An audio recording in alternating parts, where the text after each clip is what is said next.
How to share your Twitter profile link on WhatsApp. Hello and welcome to our channel Whizz. In this tutorial, I'm going to show you how you can easily share your Twitter profile link on WhatsApp.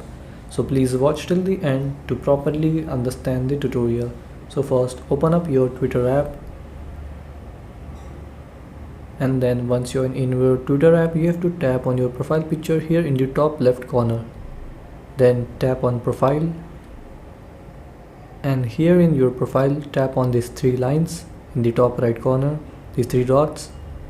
Then here tap on share, and here you will see many options like share to Facebook newsfeed and etc. So here you have to tap on WhatsApp, then it will take you to your WhatsApp. Now if you want to share the link on your WhatsApp status, you can tap here.